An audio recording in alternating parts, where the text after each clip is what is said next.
May tatanong ako sa'yo pa. Shoot! Una, ang labok ba pag natutulog nilalamok din? Nilalamok? Depende. Kung nagsindi ng katol yung katabi niya. O kaya kung may dalang baygon. Kaka? Ang uod ba pag namatay inuud din? Depende, inuud din. Parang yung kalabaw. Ikaw ba gusto mo yung kalabaw pag namatay kinakalabaw din? Okay, last na.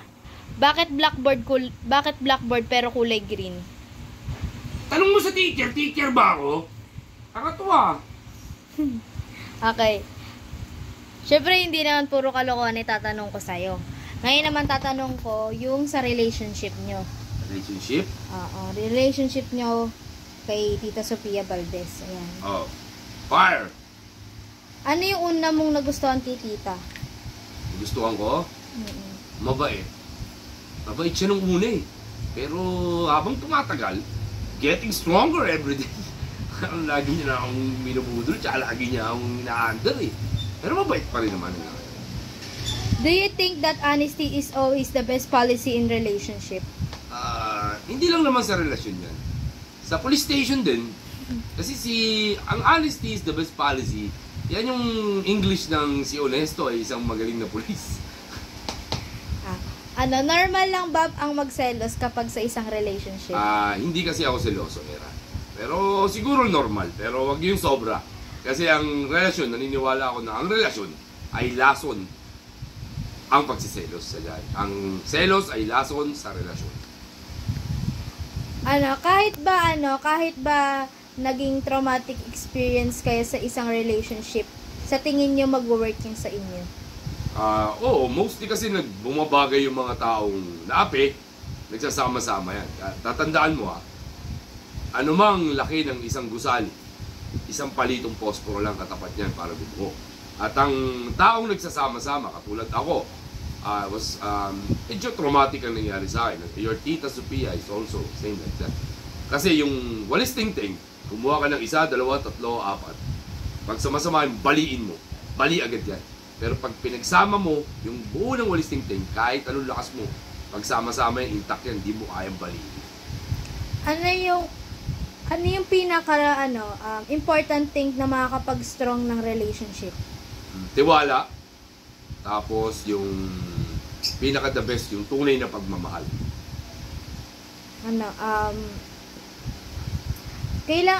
Parang sa isang relationship ba kailangan open lagi? Dapat. Kasi wala kayo nililihim. Kasi pag may nilihim ka sa mahal mo, hinasakta mo na siya. Dati, ang pananaw ko is, what she doesn't know doesn't hurt her. Pero ngayon, hindi ko na kasi pananaw yun. Pinapakita ko na sa mundo at sa sarili ko na I'm a one-woman man. Gaano ka-effort kay Tita? To the point na hindi ako tumataya ng kahit na pero pagdating sa kanya, kahit sarili ko, isusugal ko. Ayun.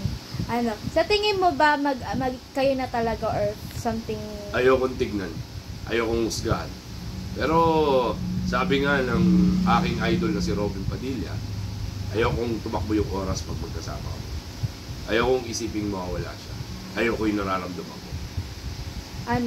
Pag magkasama naman kayo, parang mafe-feel mo na buo ka uli, ganun.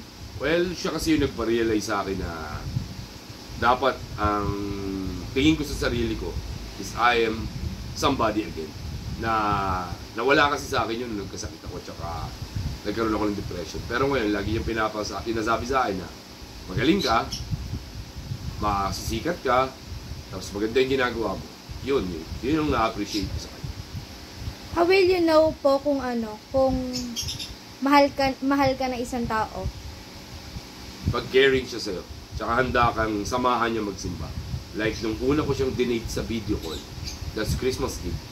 Nagsimba ako pero sinamahan niya ako even though sobrang busy ng family. So yun yung na-appreciate ko. Yun. Anong masasabi mo kay Tita Sofia?